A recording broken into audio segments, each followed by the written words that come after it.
www.attableek.com, the reviver of Iman. السلام عليكم ورحمة الله. الحمد لله نحمده ونستعينه ونستغفره ونؤمن به ونتوكل عليه ونعوذ بالله من شرور أنفسنا ومن سيئات أعمالنا. من يهده الله فلا مضل له ومن يضلله فلا هادي له. ونشهد أن لا إله إلا الله وحده لا شريك له. ونشهد أن سيدنا ومولانا محمدا عبده ورسوله. أما بعد، أعوذ بالله من الشيطان الرجيم. بسم الله الرحمن الرحيم. لم يكن الذين كفروا من أهل الكتاب والمشركين منفكين حتى تأتيهم البينة. رسول من الله يتلو صحفا مطهرة فيها كتب قيمة. وما تفرق الذين أوتوا الكتاب إلا من بعد ما جاءتهم البينة. وما أمروا إلا ليعبدوا الله مخلصين له الدين حنفاء ويقيموا الصلاة ويؤتوا الزكاة وذلك دين القيمة. صدق الله العظيم.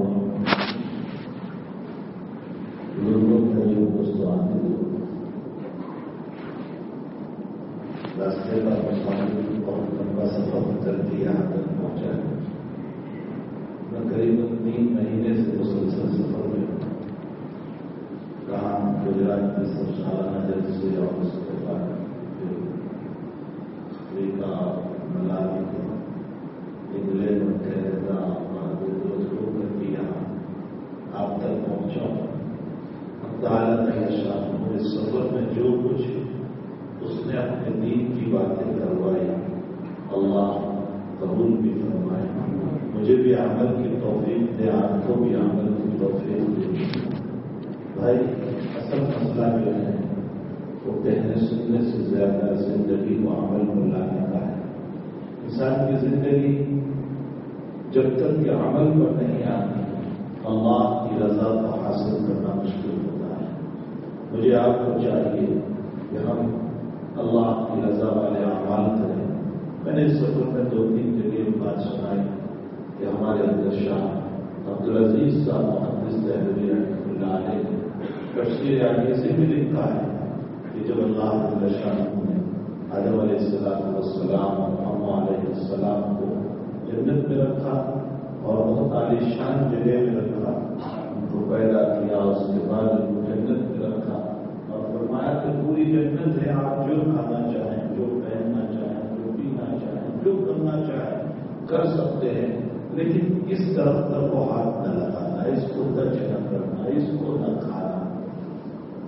فرمایا دیکھو یہ ہمارا حکم ہے، اس کو نہ کھانا. اب وہ کیا طرف تھا اللہ ہی بہتر جانتا ہے. کہیں روایتوں میں نہیں آیا ہے کہ وہ کیوں تھا یا کیا تھا، اللہ تعالیٰ بہتر جانتا ہے. بہرحال ایک درخت سے تعالیٰ جل شانہ نے منع کیا.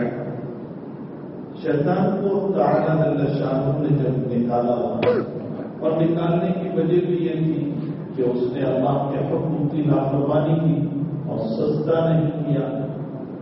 اس نے آدم علیہ السلام کو سجدہ نہیں کیا اور اپنے عقلی گھوڑے دوڑائے، اس لیے کہ اللہ کے حکموں کے مقابلے میں ہمارے عقلی گھوڑے کام نہیں آتے. آج کل یہ جو آپ کے ممالک ہیں، میں یورپ بھی گیا، میں انگلینڈ اور کینیڈا اور مختلف ممالک میں یہاں کا پیدا ہونے والا بچہ شروع ہی سے وائی کا لفظ لے کر چلتا ہے.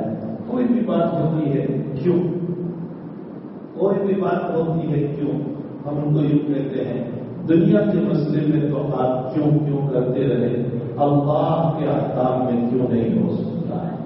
اور رب کریم کے احکام میں جس نے کیوں سے سوال کیا، خطرات ہے اس بات کے کہ کہیں ایمان نہ چھوڑ بیٹھے، اپنے ایمان کو ضائع نہ کر بیٹھے. اس لیے کہ یہ کیوں لامحدود ذات کے احکام اس محدود اثر میں نہیں آ سکتے. اگر مسائل کی بنیاد عقل ہی پر ہوتی تو پھر اللہ تعالیٰ کو پیغمبر بھیجنے کی ضرورت نہیں تھی، وحی اتارنے کی ضرورت نہیں تھی، قرآن اور دیگر کتابوں کو نازل کرنے کی ضرورت نہیں تھی، وہ انہی عقلوں کے مطابق ہمیں احکام دے دیتا کہ اچھا تمہاری عقل کے مطابق تم یہ کام کرو، تمہاری عقل کے مطابق تم یہ کام کرو۔ حق تعالیٰ جل شانہ نے شریعت کی بنیاد عقل پہ نہیں رکھی، شریعت کی بنیاد حق تعالیٰ نے وحی پر رکھی۔ عقل کبھی خواہشات کے تابع ہوتی ہے، وحی کبھی خواہشات کے تابع نہیں ہوتی۔ عقل کبھی نفس کے تابع ہو جاتی ہے، پیغمبر کبھی نفس کے تابع نہیں ہوتا۔ اس لیے مقدس وحی پر شریعت کی بنیاد رکھی۔ ایسی مقدس وحی کو کیوں سے اگر کوئی سمجھنا چاہے تو لامحدود ذات سمجھ میں نہیں آ سکتی، اس کی شریعت کی حکمتیں ہمیں کیسے سمجھ میں آ سکتی ہے؟ اس لیے کیونکہ مسائل جو ہے نا وہ بڑے خطرناک ہیں۔ مجھے ایک بات یاد آئی، حضرت امام غزالی رحمۃ اللہ علیہ کے زمانے میں کسی ملحد نے، کسی بددین نے ایک سوال اٹھایا۔ سوال بڑا عجیب تھا۔ اس نے یہ کہا کہ تمہارا وضو جو ہے نا، وضو جس کو تم کر رہے ہو نماز سے پہلے، اس وضو کو جب تمہارا قرآن بیان کرتا ہے تو اس کی ابتدا چہرہ دھونے سے، یا ایھا الذین آمنوا اذا قمتم الى الصلاة فاغسلوا وجوہکم وایدیکم الى المرافق وامسحوا برؤوسکم وارجلکم الى الکعبین۔ اللہ کہتا ہے اے ایمان والو، جب تم نماز کے لیے کھڑے ہو، اور وہ ایمان والوں پر ایک بات مجھے یاد آئی کہ اللہ جل شانہ نے بنی اسرائیل کو یا بنی اسرائیل کہہ کر تورات میں ایک مرتبہ سے پکارا ہے، ایک مرتبہ، ورنہ ان کو نام لے کر اللہ نے کبھی نہیں پکارا۔ اس پر ان کو اتنا غرور آ گیا، اتنا نشہ آ گیا کہ وہ لوگ کہنے لگے نحن ابناء اللہ واحباہ، ہم اللہ کے بیٹے ہیں اور اللہ کے پیارے ہیں، ہم اللہ تعالیٰ کو جہنم میں نہیں ڈالے گا، تم لوگوں کو جہنم میں ڈالے گا۔ کوئی اللہ اپنی اولاد کو تھوڑے ہی جہنم میں ڈال سکتے ہیں؟ ہم تو اللہ کے بیٹے۔ یہودیوں کو یہ ہو گیا، ہم اللہ کے ایک مرتبہ پکارنے پر اللہ کی طرف سے۔ اور اے مومنوں، عبداللہ ابن عباس تمہیں کہہ رہے ہیں، رئیس المفسرین فرماتے ہیں پورے قرآن میں تمہیں بڑے پیار سے اللہ نے فرمایا یا ایھا الذین آمنوا، او ایمان والو، اور ایمان والو، 88 جگہ پر مجھے اور آپ کو اور دنیا کے مسلمان اور مومنین کو اتنے پیارے لفظ سے بلایا یا ایھا الذین آمنوا۔ وہاں بنی اسرائیل کو ایک مرتبہ کہا تو وہ فرق اٹھے، ناچ اٹھے، خود اٹھے اور اپنے آپ کو اللہ کا بیٹا کہہ دیا، اللہ کے محبوب کہہ دیا۔ ہمیں 88 مرتبہ پیار سے بلایا، لیکن ہمارا بال بھی کھڑا نہیں ہوا۔ اللہ یہاں بھی کہہ رہا ہے یا ایھا الذین آمنوا، اے ایمان والو، اذا قمتم الی الصلاۃ، جب تم نماز کا ارادہ کرو تو تم وضو کر لو۔ کیسے کرو گے؟ پہلے چہرہ دھو لو، پھر ہاتھ پہنچیوں تک دھو لو، پھر اس کے بعد سر کا مسح کرو، پھر اس کے بعد پاؤں دھو لو۔ فرمایا ملحد نے اب سوال کیا کہ او بھائیو، تمہارا قرآن تو وضو کی ابتدا کر رہا ہے چہرہ دھونے سے، اور تمہارا پیغمبر تم کو وضو کی ابتدا بتا رہا ہے پہلے ہاتھ دھو، پھر کلی کرو، پھر ناک میں پانی ڈالو، پھر اس کے بعد چہرہ دھو۔ معلوم ہوتا ہے پیغمبر قرآن کے خلاف تمہیں تعلیم دے رہا ہے۔ آج کل اسی طرح لوگ آ رہے ہیں، انٹرنیٹ سے جو علوم لیے جا رہے ہیں یہ ضلالت ہے، یہ گمراہی ہے، یہ بھٹکنا ہے، یہ اپنے آپ کو ہٹانا ہے، یہ شریعت سے مٹانا ہے۔ یہ تمہیں یہ تو معلوم ہے کہ یہ ضعیف روایت ہے، چھوڑ دو اس کو، یہ ضعیف روایت ہے، چھوڑ دو اس کو، یہ ضعیف روایت ہے۔ ضعیف کہتے کہتے کہتے ایک وقت آئے گا صحیح روایتوں کو بھی چھوڑ دو، پھر ایک وقت آئے گا کہ صحیح روایتوں کے بعد قرآن کو بھی چھوڑ دو، پھر ایک وقت آئے گا کہ ایمان کو بھی چھوڑ دو۔ یہ فتنوں کا دور ہے، یہ لادینیت کا دور ہے، یہ الحاد کا دور ہے، یہ علوم کی شکل میں بے علومی پھیلا رہے ہیں، یہ علوم کی شکل میں بددینی پھیلا رہے ہیں، یہ علوم کی شکل میں اللہ سے بغاوت سکھا رہے ہیں، یہ علوم کی شکل میں ہمیں باغی بنا رہے ہیں، ہمیں نافرمان کر رہے ہیں۔ کوئی ایسی بھی بات نہیں کہ کبھی ضعیف روایتوں کو کہہ کر پیغمبر سے میرا سفر ہوا جب افریقہ کا کسی شب برات کے موقع پر میں وہاں تھا تو میں نے وہاں رات میں کہا کوئی خاص عبادت شب برات میں نبی علیہ السلام سے نہیں ہے، اس لیے جس کو جو کرنا ہو وہ کر لے، تھوڑی بہت جو عبادت ہو سکتی ہو وہ کرے، کچھ بھی ہو سکتا ہے عشاء پڑھ کے سو جاؤ، لیکن باتوں میں رات کا گزارو، عشاء پڑھ لو، فجر پڑھ لو، اللہ تعالیٰ ثواب دے دے گا، لیکن باتوں میں رات کا گزارو، اور اگر تمہیں کچھ کرنا ہے تو جو نوافل تم سے ممکن ہو کرو، قرآن پڑھ لو، اور ہو سکے تو صلاۃ التسبیح کرو۔ ایک بار میرے پاس آئے، مجھے کہنے کہ صلاۃ التسبیح کی روایت ضعیف ہے، میں نے کہا اچھی بات ضعیف ہے، آپ مجھے ضعیف کی تاریخ بتائیں۔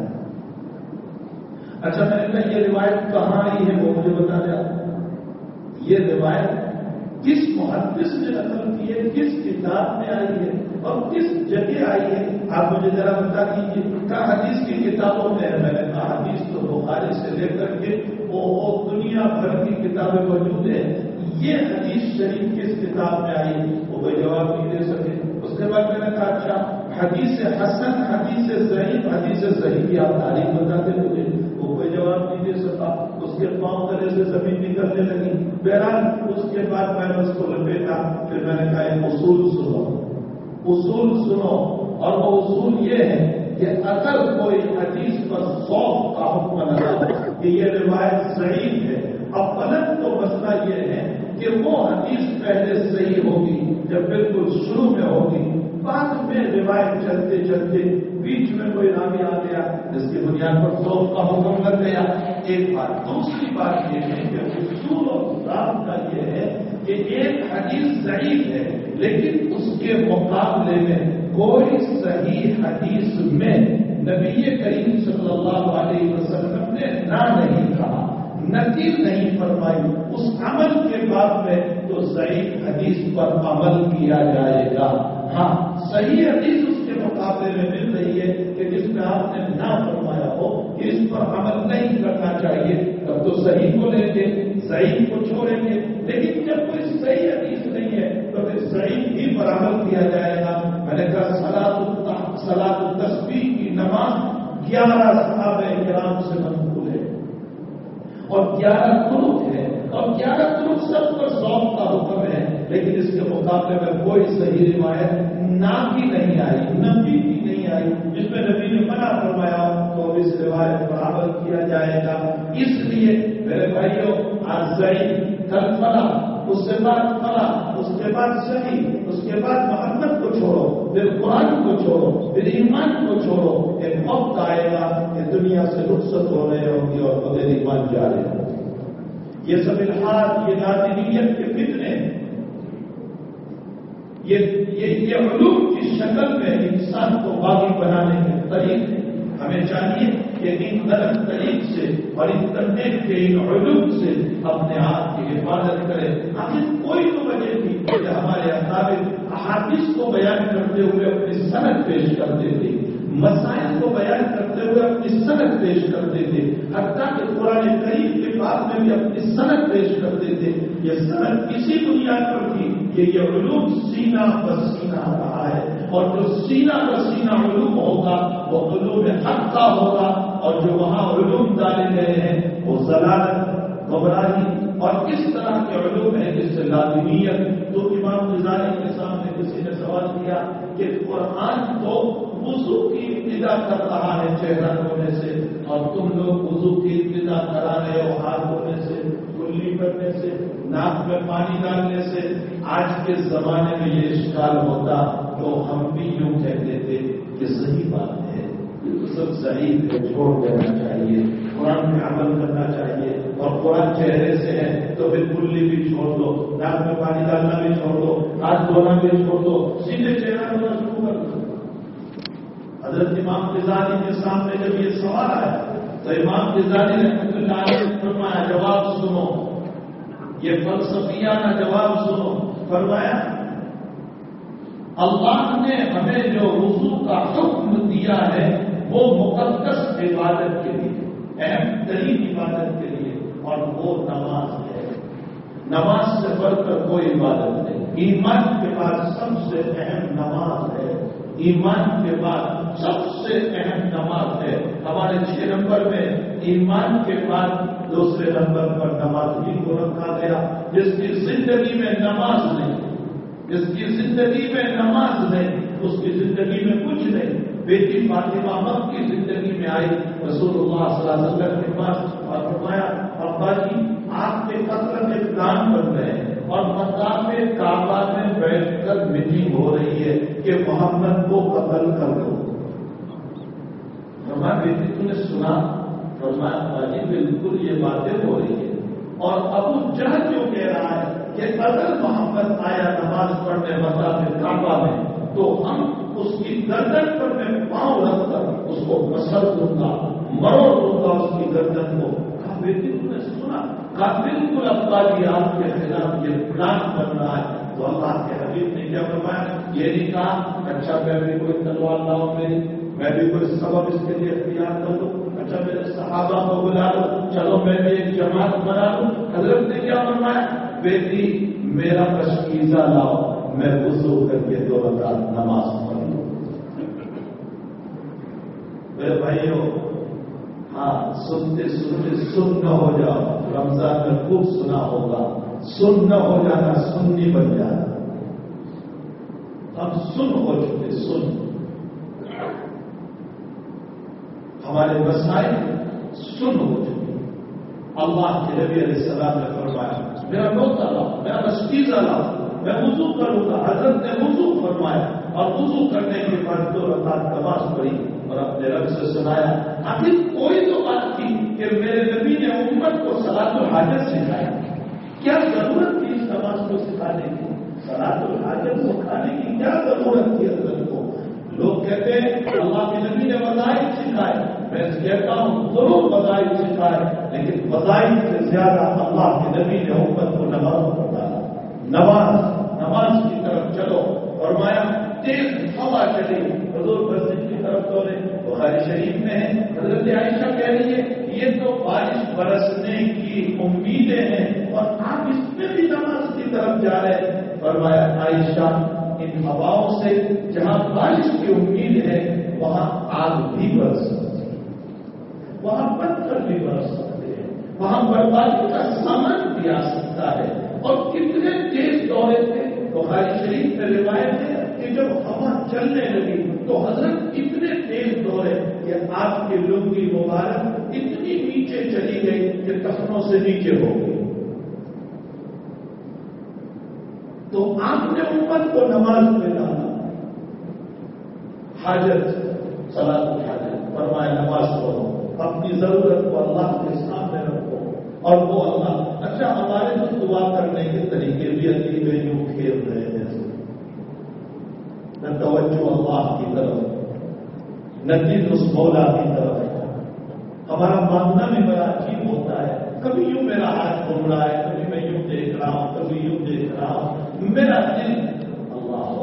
اور پھر کبھی ایسا ہے کہ ریاکاری کا شبہ بھی مجھ میں ہو رہا ہے. ہماری نمازیں بھی کیا رہتے ہیں اللہ کی معاف فرمائے. پورے فارسی شاعر نے بڑا عجیب شعر کہا کہ جو بزمیں سجدہ کر دم، جو بزمیں سجدہ کر دم در زمین نداء العمل مرا خراب کر دی پسند ریائی. میں نے جب زمین پر سجدہ کیا، میں نے جب زمین پر سجدہ کیا تو زمین کے اندر سے آواز آئی اور سجدہ کرنے والے تیری ریاکاری کے سجدے سے تو نے مجھ کو بھی خراب کر دیا، میری طہارت کو بھی خراب کر دیا. میں پاک تھی، تو نے مجھ کو ناپاک کر دیا.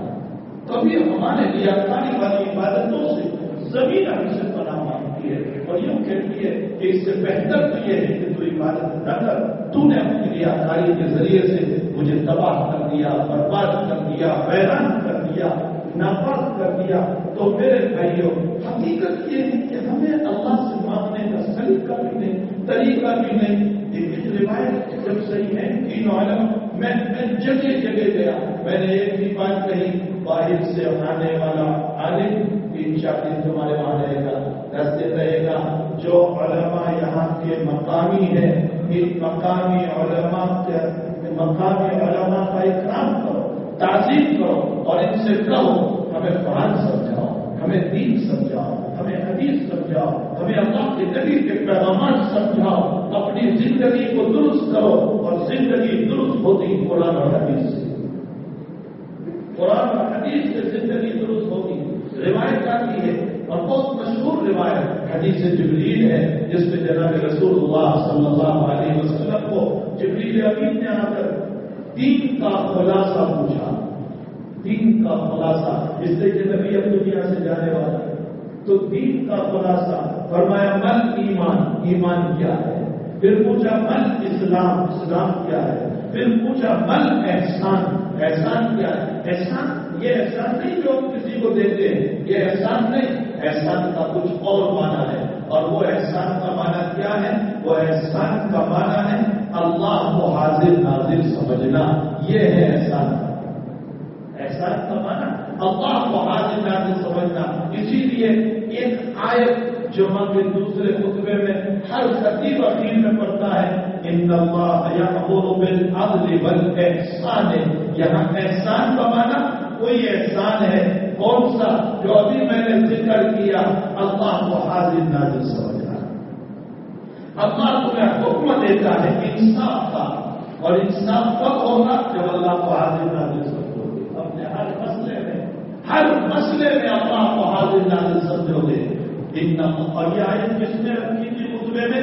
عمر بن عبد العزیز رحمۃ اللہ علیہ، جو بہت بڑے خلیفہ گزرے ہیں، تابعین میں بہت اعلیٰ گزرے ہیں، حدیث شریف کو امت کے سامنے کتابوں کی شکل میں لانے میں سب سے بڑا رول عمر بن عبد العزیز رحمۃ اللہ علیہ کا تھا، جس نے کہ عمر بن عبد العزیز نے دیکھا کہ صحابہ کرام شہید ہوتے جا رہے اور دنیا سے رخصت ہوتے جا رہے، اور نبی کی ساری روایتیں ان کے سینوں میں قبروں میں جا رہی ہے، تو نبی کے پیغام کو محفوظ کیسے کیا جائے؟ تو عمر بن عبد العزیز نے اپنے زمانے کے سارے علماء کو خط لکھا، حکم دیا اور یہ کہا کہ نبی کی روایتوں کو جمع کرو اور جمع کر کے کتابی شکل میں لاؤ۔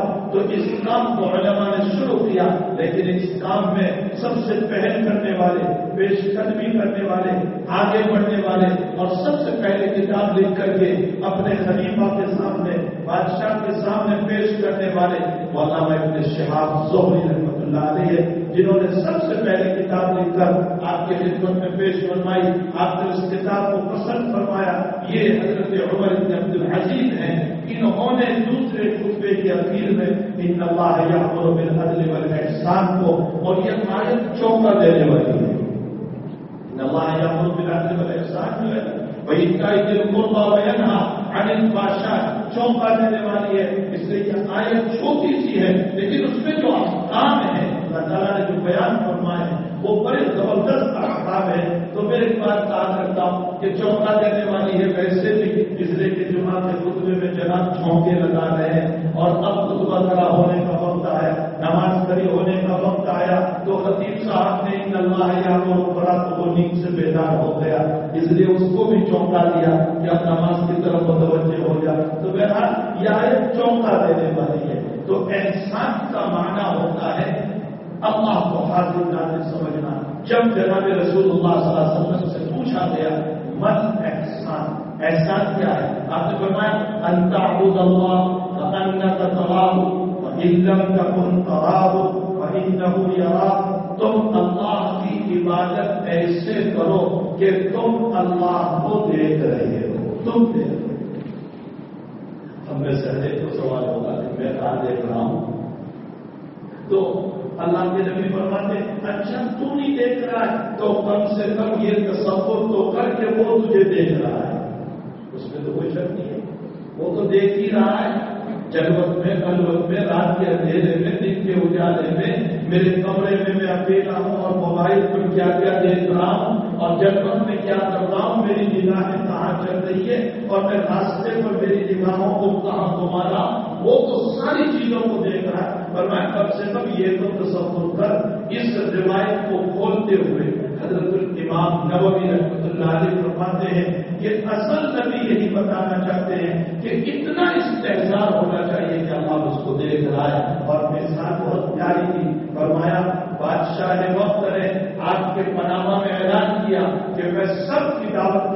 پاس جاؤ اور سب کو بٹھایا اور سب کے لیے کرسیاں رکھی گئی تو اس میں جو آنکھوں سے نابینا تھے ان کو بھی دعوت دی، اس لیے کہ بادشاہ کے رعایا میں وہ بھی ہے تو وہ نابینا صاحب بھی آ گئے، اور جب نابینا آئے ہیں تو وہ بہت ہی زیادہ تکلف کے ساتھ بیٹھیں گے، بار بار اپنے کپڑے درست کریں گے، بار بار ٹوپی درست کریں گے، بار بار جبہ درست کریں گے. کیوں؟ کیا وہ بادشاہ کو دیکھ رہا ہے؟ نہیں، وہ بادشاہ کو نہیں دیکھ رہا ہے. اس کے دل میں یہ ہے کہ میں نہیں دیکھ رہا ہوں لیکن بادشاہ تو مجھے دیکھ رہا ہے، اور جب وہ مجھے دیکھ رہا ہے تو مجھے برابر ٹھیک سے بیٹھنا چاہیے. امام نووی کہتے ہیں جب یہ مثال سمجھ میں آ گئی تو سمجھ لو کہ جب تم عبادت کرو تو بڑے ڈھنگ سے کرو، تم ہی دیکھ رہا ہے، وہ تو تجھے دیکھ ہی رہا ہے، وہ اللہ تو تجھے دیکھ ہی رہا ہے. تو میرے بھائیوں، اللہ ہمیں ڈھنگ کی عبادت نصیب فرما دے، اللہ ہمیں سلیقہ نصیب فرما دے.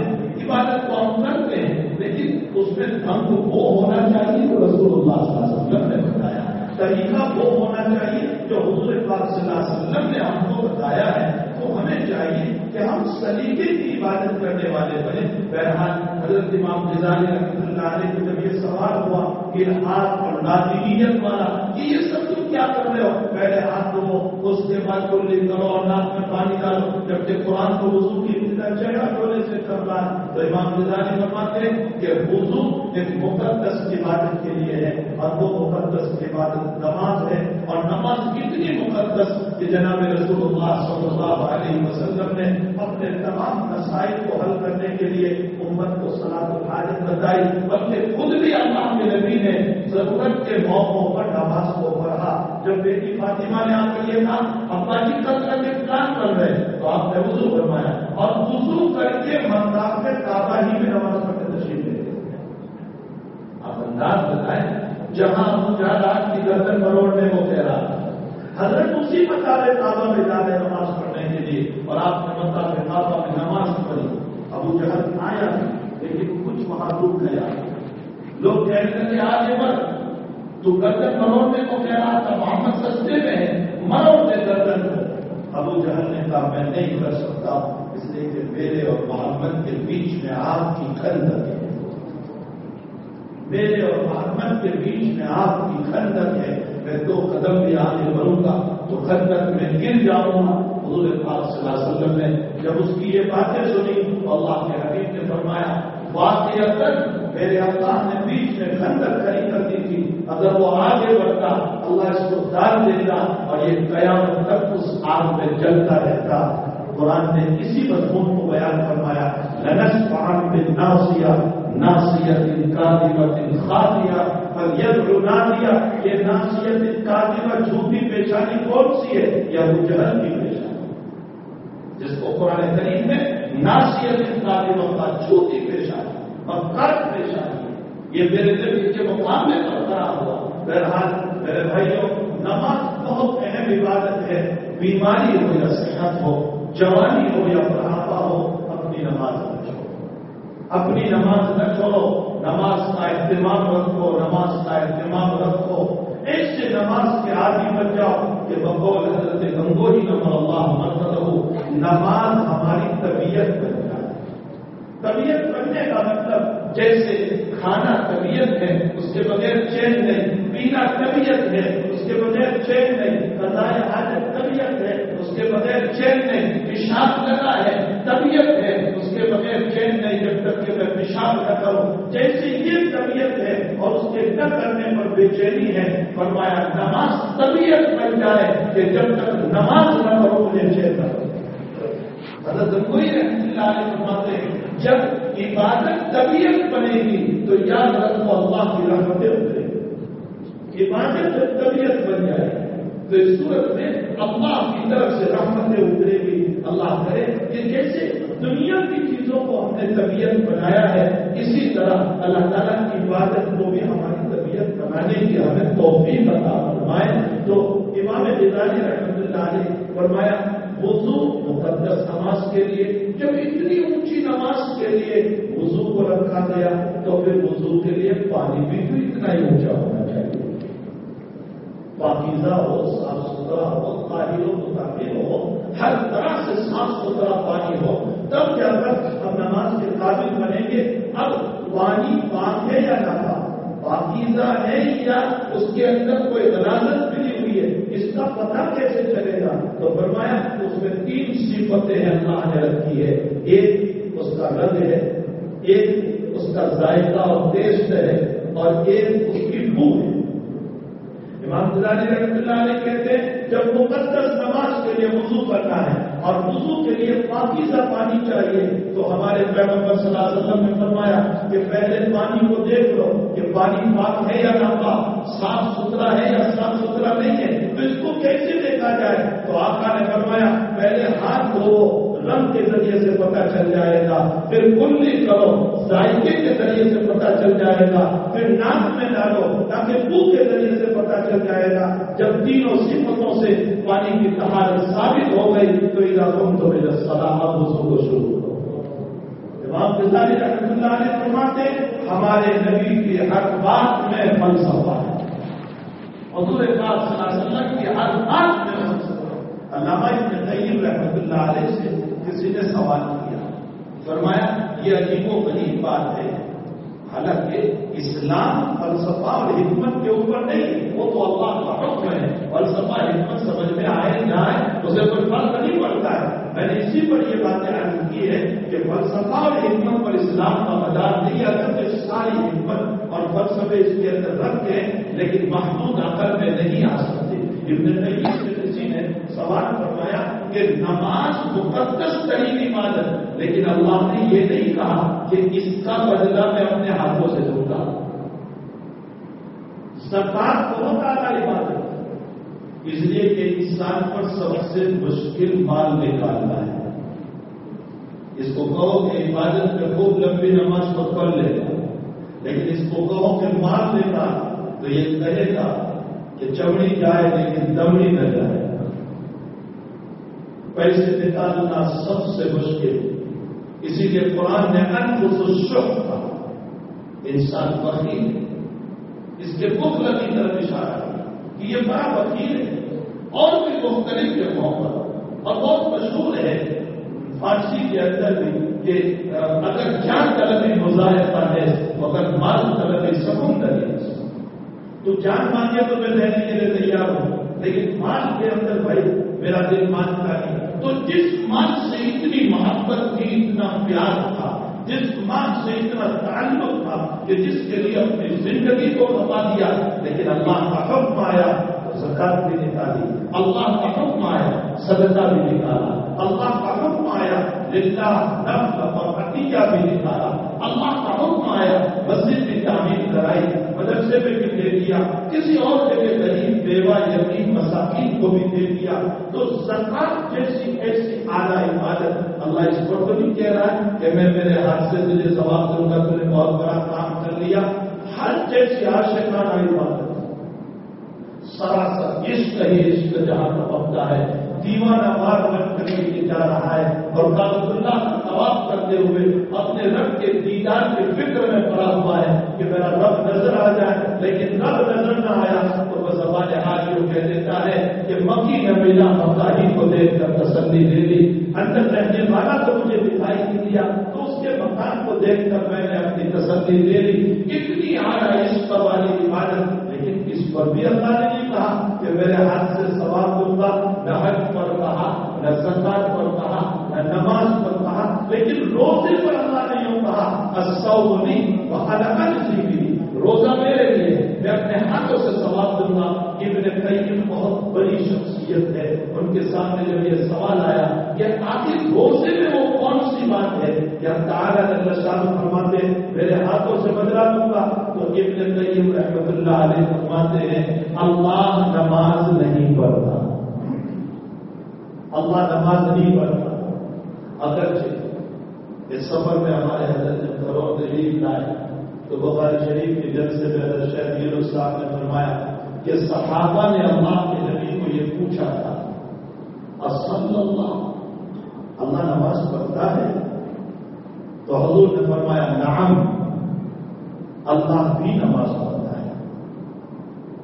اب ایک دم سے ذہن چکرا دے کہ اللہ نماز پڑھتا ہے، فرمایا نماز ایک تو تمہاری ہے کہ تم رکوع کر رہے ہو، تم سجدے کر رہے ہو.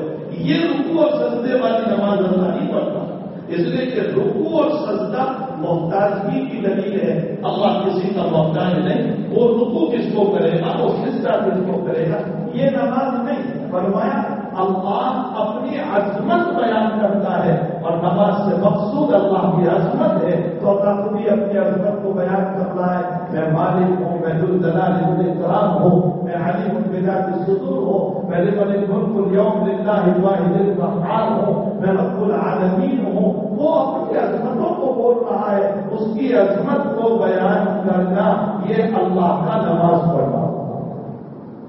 یہ نماز مراد نہیں ہوا پڑھ رہے. اللہ کا اپنی شان بیان کرنا، اپنی عظمت کو بیان کرنا، یہ اللہ کا نماز پڑھنا ہوا. تو بہرحال اللہ نماز نہیں پڑھتا ہماری طرح، اس لیے کہ نماز محتاجگی کی دلیل ہے. اللہ محتاج نہیں. اللہ زکات نہیں دیتا، وہ زکات کیوں دیتا؟ اس نے تو سارا ہی مدعا کا رکھ دیا ہے امت کے لیے. زکات کا مسئلہ ہی وہاں پیدا نہیں ہوتا ہے. وہ حج نہیں کرتا، اس لیے کہ کعبۃ اللہ کو تو خود مقام مل گیا ہے اس کی طرف نسبت ہونے سے. ورنہ کعبہ کے پتھر سے زیادہ یہ پتھر تو اور عمارتوں میں لگے ہوئے ہیں. جو کعبۃ اللہ میں پتھر لگے ہوئے وہ کالے ہیں، ٹھیک کے کٹے ہوئے بھی نہیں ہے، اس کے اندر دھارا بھی نہیں ہے، وہ بہت شاندار عمارت بھی نہیں ہے. اس کے مقابلے میں بڑی شاندار عمارتیں تو سامنے بنی ہوئی ہے. لیکن آخر کعبہ ہی کو یہ مقام کیوں ملا؟ فرمایا جس کی نسبت اللہ کی طرف ہو جاتی ہے اس کا مقام بڑھ جاتا ہے. وہ چاہے کالا کلوتا کیوں نہ ہو، وہ چاہے ردی شکل کا کیوں نہ ہو، لیکن اس کا مقام بڑھ جاتا ہے. سنو میرے بھائیوں، شاہ ولی اللہ صاحب رحمۃ اللہ علیہ میں لکھتے ہیں، فرمایا کالا دل بھی اگر تمہارا بن جائے گا اللہ اس میں بھی اپنی تجلی کو نازل کر دے گا. وہ یہ نہیں دیکھے گا کہ یہ امیر ہے یا غریب ہے، وہ کالا ہے یا گورا ہے، وہ فقیر ہے یا مالدار ہے، وہ عرب کا ہے یا عجم کا ہے، وہ نہیں دیکھتا. اس کا حال یہ ہے کہ بلال سودان کا رہنے والا بالکل کالا کلوتا، جس کے چہرے میں کوئی جاذبیت بھی نہیں تھی اور غلامی کا ایک دور گزار کر کے وہ آیا تھا. لیکن نبی معراج سے واپس آئے، معراج منامی سے واپس آئے تو صبح بلال کو پوچھ رہے ہیں، بلال جنت میں میرے آگے چلنے کی کسی کی آواز آ رہی تھی تو میں نے جبریل سے پوچھا میرے آگے کون ہے؟ فرمایا تمہارا بلال چل رہا ہے. تو بلال تیرا عمل کیا ہے؟ فرمایا اللہ کے نبی میرا کیا عمل ہوگا؟ آنے کی وجہ سے تو مجھے ایمان ملا، ہدایت ملی اور یہ ایمانی دولت ملی. فرمایا نہیں کوئی عمل ہے؟ تو بلال نے فرمایا میں جب بھی مسجد میں آتا ہوں تحیت المسجد پڑھتا ہوں، 2 رکعت مسجد کا حق. میں جب بھی مسجد میں آتا ہوں 2 رکعت مسجد کے حق میں پڑھ لیا کرتا ہوں. نبی علیہ السلام نے فرمایا بخاری شریف کی روایت ہے یہی وہ عمل ہے کہ جنت میں تم میرے آگے چل رہے. تو وہ کالا کلوتا بلال جس کے نفال کے ٹھکانے نہ جاذبیت ہے لیکن مقام اس کا یہ ہے کہ وہ نبی سے آگے چل رہے. وہ روم کا رہنے والا سہیل غلامی کا دور گزار کر آیا لیکن مقام بلند اس کو نصیب ہو گیا. وہ فارس کا رہنے والا جو مجوس میں رہ کر آیا تھا، سلمان فارسی جو مجوس میں سے تھے، پھر مجوس سے عیسائیت میں آئے، عیسائیت سے اسلام کے اندر آئے. لیکن مقام یہ ملا کہ حضور نے فرمایا سلمان منا و من اہل بیتنا، سلمان میرا ہے اور میرے گھر والوں میں سے. یہ تقدس ان کو ملا. اور ابو جہل گورا چلتا خوبصورت اور ابو لہب گورا چلتا. لہب کا تو معنی ہی ہوتا ہے وہ آگ کا شعلہ، آگ کا شعلہ. اور ابو لہب اس کا نام ابو لہب نہیں تھا، اس کا نام تو تھا عبد العزیٰ. ابو لہب نے تو اس لیے کہا گیا کہ وہ بہت گورا تھا اور بہت لال اور سرخ تھا جیسے آگ کا نظارہ ہوتا ہے، اس لیے اس کو ابو لہب کہا گیا. وہ پیر، وہ گورا چلتا، وہ سرخ، وہ خوبصورت، نبی کا چچا اور نبی سے نسبت، لیکن ایمان نہ ہونے کی بنیاد پر، تقویٰ نہ ہونے کی بنیاد پر، ورع اور پرہیزگاری کے نہ ہونے کی بنیاد پر قیامت تک کے لیے، بلکہ قیامت کے بعد بلال کا درجہ ہوا. اور قیامت تک جتنے بھی لوگ قرآن پڑھیں گے اور جتنی مرتبہ پڑھیں گے تبت یدا ابی لہب سے بددعا دیتے ہی رہیں گے. معلوم ہوتا ہے میرے بھائیوں اللہ کی مالداری نہ غریبی، نہ مالداری، نہ فقیری، نہ دولت، نہ غریبی، نہ کالاپن نہ گوراپن، یہ کچھ نہیں دیکھا جاتا، وہاں صرف یہ دیکھا جاتا ہے ان اکرمکم عند اللہ اتقاکم، جو متقی ہوگا اللہ اس کو مکرم بنائے گا، چاہے وہ غریب گھرانے کا ہو، چاہے وہ بالکل رذیل گھرانے کا ہو اور اعلیٰ درجے کا مکان اور سب کچھ ہو، ایمان نہیں ہوگا۔ بخاری شریف میں روایت ہے کہ ایک عورت اپنے بچے کو یوں دودھ پلا رہی تھی سینے سے لگا کر، اور بچے کے بولنے کی وہ عمر نہیں تھی، یعنی اس مدت میں بچہ بولتا نہیں ہے، اس عمر کے اندر وہ دودھ یوں پلا رہی تھی، اتنے میں ایک آدمی مرتفع گھوڑے کے اوپر تیز رفتار گزرا، تو میں نے یہ کہا اے اللہ میرے بچے کو ایسا بنانا جیسے یہ مرتفع جا رہا ہے گھوڑے کے اوپر شہسوار مالدار، تو بچے نے منہ نکالا پیتے پیتے، جناب رسول اللہ صلی اللہ علیہ وسلم اس کو بیان فرما رہے ہیں، صحیح ترین روایت، فرمایا بچے نے منہ نکالا اور وہ بچے کی بولنے کی عمر نہیں تھی، اس مدت میں بچہ بولتا نہیں، 1 سال سے پہلے بچہ بولتا نہیں ہے، 2 سال سے پہلے، اس عمر کے اندر دودھ پیتے پیتے بچے نے منہ نکالا اور یوں کہا اے اللہ مجھے ایسا نہ بنانا۔ کچھ دنوں کے بعد ماں میں دودھ پلا رہی تھی اور ایک عورت کو لوگ مارتے ہوئے لے جا رہے تھے اور یوں کہہ رہے تھے تو نے چوری کی، تو نے زنا کیا، تو نے چوری کی، تو نے زنا کیا، تو کہہ رہے تھے نہ میں نے چوری کی، نہ میں نے زنا کیا، الزام ہے میرے اوپر، الزام ہے، مجھے معاف کرو، لیکن کوئی معاف کرنے کے لیے تیار نہیں۔ اس کی زندگی کو دیکھ کر میں نے یہ کہا کہ اللہ میرے بچے کو ایسا نہ بنانا، تو بچے نے منہ نکالا اور فرمایا اللہ مجھے ایسا ہی بنا۔ ابھی کیا بات ہے؟ جناب رسول اللہ صلی اللہ علیہ وسلم اس روایت کی شرح کرتے ہوئے حضرت پوری فرماتے ہیں کہ پہلے جو مرتفع دور رہا تھا، جو تیز رفتار گھوڑے پر سوار، جس کی دولت کو دیکھ کر، جس کی سواری کو دیکھ کر، جس کے گھوڑے کو دیکھ کر اس کی ماں کے منہ میں پانی آ گیا تھا اور یہ کہا میرے بچے کو ایسا بنانا، لیکن اس کے پاس ایمان نہیں تھا، اس لیے بچے کی زبان کہلوایا اللہ مجھے بے ایمان نہ بنانا۔ اور وہ جو عورت دوڑتے ہوئے مارتے ہوئے لے جا رہے تھے اور یہ کہا میں نے چوری نہیں کی، میں نے زنا نہیں کیا، اور لوگ مان رہے تھے، حقیقت میں وہ نیک اور صالحہ اور بادشاہ مقدس عورت تھی، اور ماں ظاہر کو دیکھ کر کہ اس کی زندگی ہو رہی ہے، میرے بچے کی زندگی نہ ہو، تو بچے نے منہ نکال کر کہا مجھے ایسے ہی بنانا، یعنی ایمان والا پاک دامن اور متقی بنانا۔ اور ہوتا ہے میرے بھائیوں، اللہ کے وہاں ایمان ہے اصل۔ علامہ محایمی رحمۃ اللہ علیہ، محایمی کا نام سنا؟ ارے ہندوستان رحمۃ اللہ ماہی کو نام سنا ہے؟ ماہی، یہ ماہی جو ہے نا یہ علامہ محایمی کے نام ہے۔ علامہ محایمی رحمۃ اللہ علیہ بہت بڑے مفسر گزرے ہیں، یہ ماہی اصل میں محایم تھا، انہی کی نسبت پر یہ نام رکھا گیا تھا، انہی کی مزار وہاں پر ہے، انہی کی قبر وہاں پر ہے، بہت بڑا عرس بھی ابھی ہوتا ہے۔ علامہ محایمی رحمۃ اللہ علیہ انہوں نے تفسیر لکھی ہے اور 2 جلدوں کے اندر، اس میں قرآن کے نکات کو بہت پیش کیا، سورہ یوسف کی تفسیر کرتے ہوئے اسرائیلی روایت ختم کرتے ہیں، فرمایا کہ یعقوب اور یوسف علیہ السلام کی جب ملاقات ہو گئی، دونوں مل گئے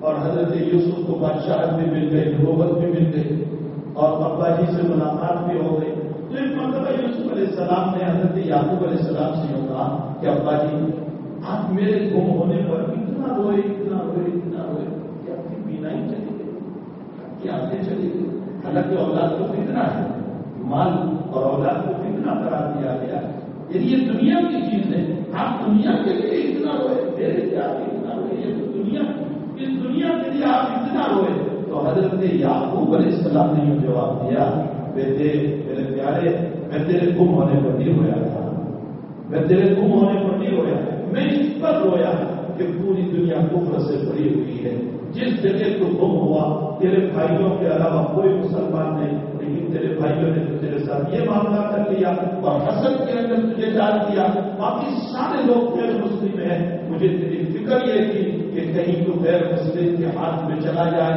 تیرا ایمان نہ چلا جائے، پھر مجھے تیرے ایمان کی فکر تھی، میرا رونا یہ تیرے ایمان کے اوپر تھا، اللہ کرے کہ ہر باپ کو اس لیے رونا نصیب ہو جائے، اس پر تو رونا آتا ہے کہ میرا بچہ کما نہیں رہا، جوک نہیں کرتا، کچھ لاتا نہیں ہے، اس پر تو رونا آ رہا ہے، لیکن میرے بچے کا ایمان نہ چلا جائے اس پر ہمیں کبھی رونا نہیں آتا، یہ ضلالت میں نہ چلا جائے، یہ گمراہیوں میں نہ چلا جائے، یہ بربادیوں میں نہ چلا جائے، یہ غلط راستوں پر نہ چلا جائے، یہ اپنے ایمان کا سودا نہ کر لے، اس پر ہمیں کبھی رونا آتا ہی نہیں ہے۔ اللہ کرے کہ ہم اپنی اولادوں کے ایمان کے بننے پر، اس کے تقویٰ کے بننے پر، اس کے بڑا پرہیزگاری کے بننے کے اوپر ہم رونے والے بن جائیں۔ اگر اس پر رونا آئے گا تو خدا پاک کی قسم یہ رونا بھی عبادت ہو جائے گا، اس رونے پر بھی اللہ تعالیٰ ہمیں ثواب عطا کرے گا، اس لیے کہ یہ دین کے متعلق رونا ہوگا، دنیا کے متعلق رونا نہیں ہوگا۔ تو بہرحال علامہ ابن قیم رحمۃ اللہ علیہ سے سوال کیا کہ ساری عبادتوں کے بدلے میں یہ کہا گیا کہ فرشتے، لیکن روزہ جو ہے کوئی ایسی عبادت ہے کہ اس کے بدلے میں اللہ معراج میں خود اپنے ہاتھ سے دوں گا، الصولی وحنا اجزی بھی۔ حالانکہ حج کے بعد میں نے کہا تو بیت المقدس اور کعبۃ اللہ کی نسبت اللہ کی طرف ہو گئی تو کعبۃ اللہ کا مقام بڑھ گیا۔ جس دل کے اندر اللہ اتر جاتا ہے اس دل کا مقام بھی بڑھ جاتا ہے، وہ مقدس ترین ہو جاتا ہے، چاہے وہ بلال کا دل ہو، چاہے وہ سلمان کا دل ہو، چاہے پناما میں رہنے والے غریب کا دل ہو، یا پناما میں رہنے والے کالے کا دل ہو، یا افریقہ کی کنٹری میں رہنے والے کالے کا دل ہو، یا پھر عرب کے ممالک میں رہنے والے کا دل ہو، یا پھر یورپ کی کنٹری میں رہنے والے گورے کا دل ہو، وہ مقدم بن جاتا ہے اللہ کے وہاں، اللہ کی تجلی کو اس کے دل کے اوپر اتارتا ہے۔ ان اکرمکم عند اللہ اتقاکم، اللہ ہمیں اپنے ایمان، اپنے تقویٰ، اپنے ورع، اپنی پرہیزگاری کو اللہ ہم سب کو بنانے کی توفیق عطا فرمائے۔ تو ابن قیم نے فرمایا اللہ نماز نہیں پڑھتا، اللہ زکات نہیں دیتا، اللہ حج نہیں کرتا، البتہ روزے کے بدلے میں اللہ تعالیٰ نے یہ فرمایا کہ میں خود اپنے ہاتھوں سے بدلا دوں گا۔ کیوں اللہ نے فرمایا؟ اس لیے کہ میرے بندے تو نے میری نقل اتاری، تو نے میری نقل اتاری، میں کبھی کھاتا نہیں، میں پیتا نہیں، میں بیوی سے پاک، میں مجاورات سے پاک، میں ان تمام چیزوں سے پاک، اور جب تو میری نقل اتارنے لگا ٹیمپرری صحیح، وقتی طور پر صحیح، لیکن تو نے میری نقل تو اتاری کہ اگر تو نہیں کھاتا ہے میں تیری نقل اتارتے ہوئے ٹیمپرری اور وقتی طور پر کھانا چھوڑ دیتا ہوں، وقتی طور پر پینا چھوڑ دیتا ہوں، وقتی طور پر بیوی کو چھوڑ دیتا ہوں، تو نے میری نقل اتاری، تو مجھے پیارا ہو گیا، میرا محبوب بندہ بن گیا، مجھے تجھ پر پیار آ گیا۔ دنیا میں اس روایت پر جب پہنچتا ہوں، یہ بخاری کی روایت ہے، جب میں بخاری میں پہنچتا ہوں میں اپنے بچوں سے کہتا ہوں بعض طلبا کو اپنے استاد کی نقالی کرنے کی عادت ہوتی ہے کہ میرا استاد یوں چلتا ہے، استاد یوں بولتا ہے، جب یہ تنہائیوں میں اپنے ہاسٹل اور درد خامہ میں ہوتے ہیں تو وہ ساری نقلیں کرتے ہیں، باقاعدہ استاد کے الفاظ کی کاپی کرتے ہیں، جب استاد کے کانوں پر آواز پہنچتی ہے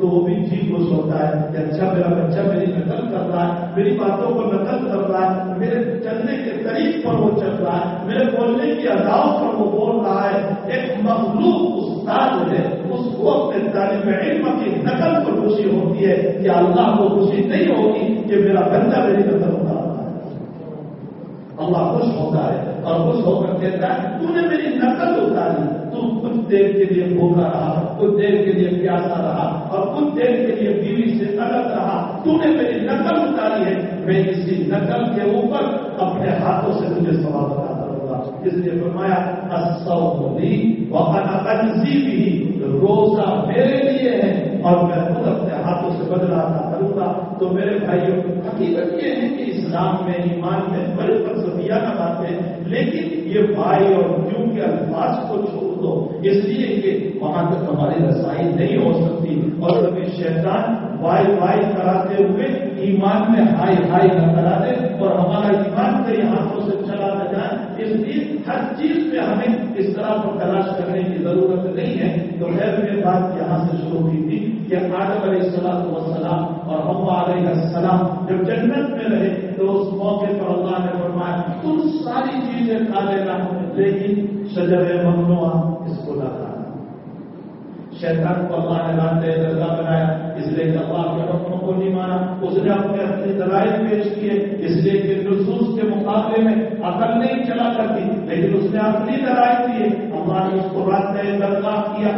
روایتوں میں ہے، قرآن میں ہے، اس نے اپنے رب سے یوں کہا اے اللہ آدم کی وجہ سے میں نکلا ہوں نا، تو اب مجھے تو بھی تو اتنی قوت دے کہ میں اس کو بھی جہنم میں لے جاؤں۔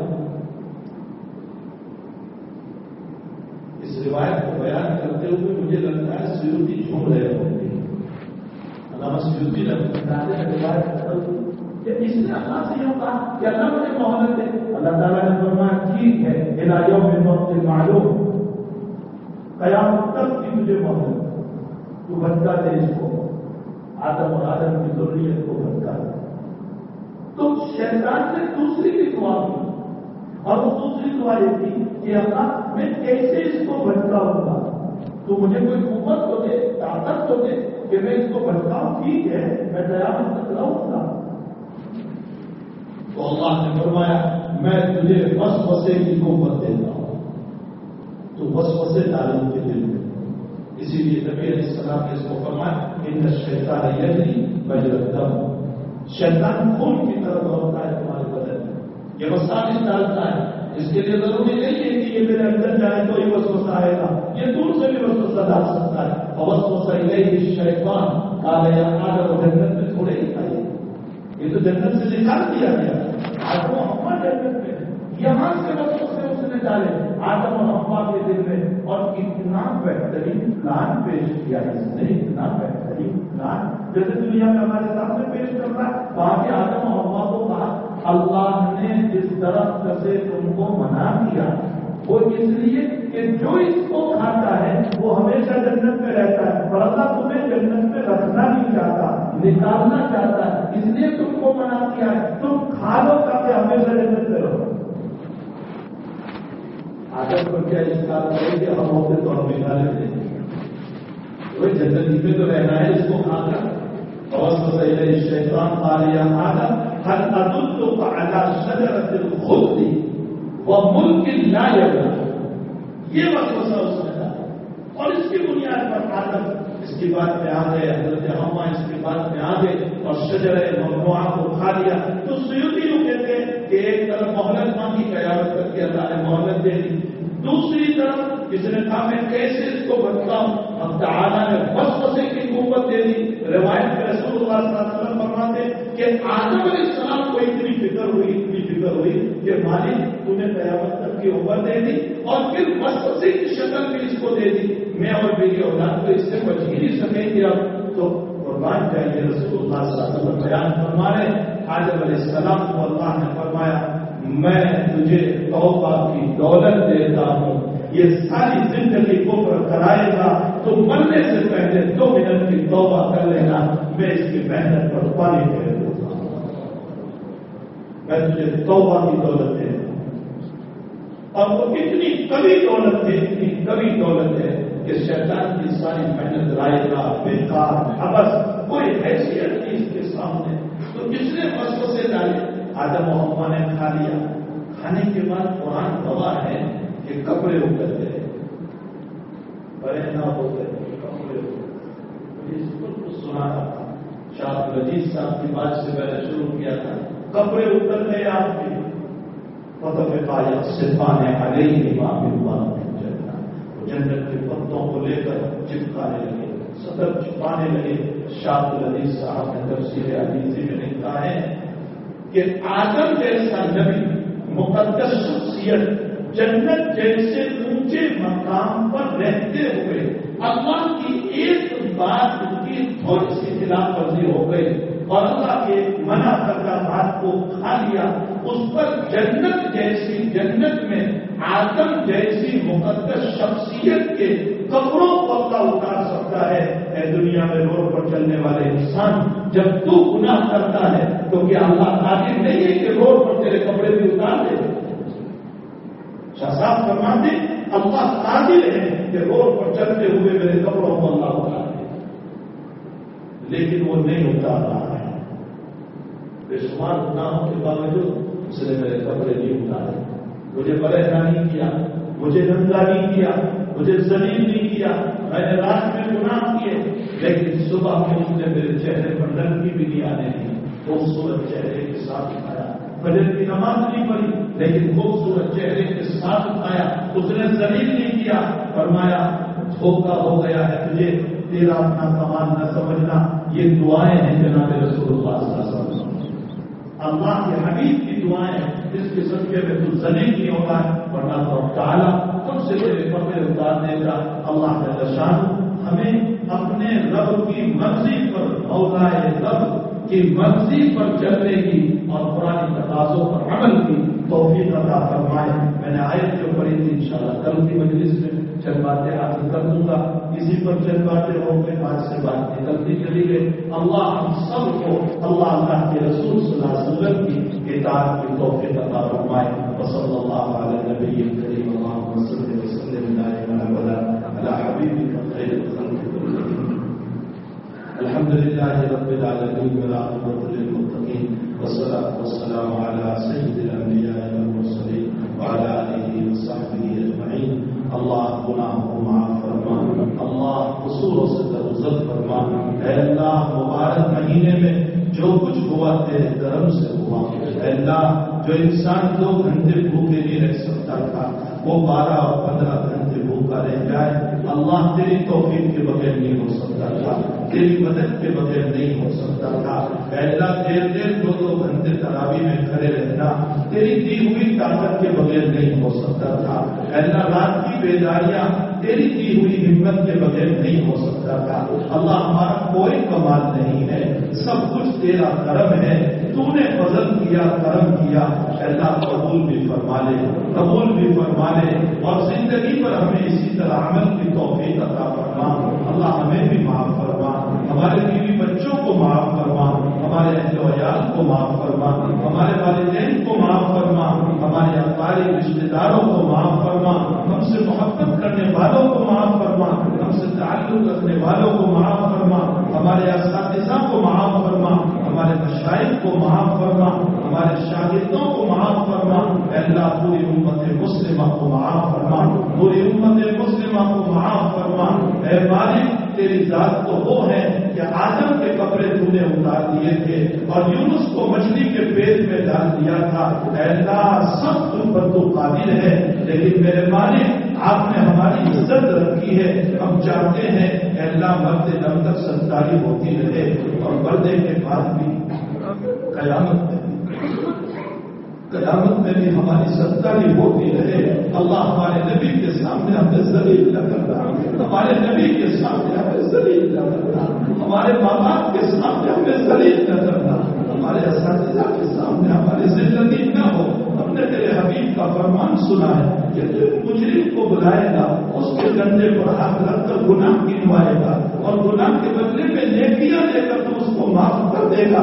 اللہ ہمارا شمار ان میں سے کر لینا, اللہ ہمارا شمار ان میں سے کر لینا جن کو تو بے حساب جنت میں بھیجنے والا ہے. اے العالمین ہماری ستاری فرما دینا.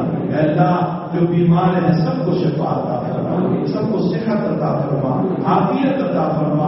مہلک بیماریوں سے ہماری بھی حفاظت فرما, کینسر سے ہماری حفاظت فرما, برین ہیمریج سے حفاظت فرما, فالج اور لقوے سے حفاظت فرما, ناگہانی آفات و بلایا سے حفاظت فرما, مسائل سے حفاظت فرما, فقر اور ذلتیوں سے حفاظت فرما. الہ العالمین دوسروں کے محتاج بن جائے ایسی بیماریوں سے ہماری حفاظت فرما. اے اللہ ہمارے تمام مرحومین کی مغفرت فرما, ان کی قبروں کو نور سے منور فرما, ان کی قبروں میں نور کی بارش عطا فرما. اے الہ العالمین جو مانگا اپنے فضل سے نصیب فرما, نہیں مانگا اپنے فضل سے عطا فرما. سب کے کاروبار میں روزی میں برکت عطا فرما, بے اولادوں کو اولاد عطا فرما, اولاد والوں کی اولادوں کو نیک صالح مطیع اور فرما بردار بنا, ماں باپ کی اطاعت گزار بنا, دین کی وفا شعار بنا. اے اللہ غلط راستوں پر چلنے سے ہماری بھی ہماری نسلوں کی بھی اے اللہ پوری حفاظت فرما. وصلی اللہ علی نبی الکریم برحمتک یا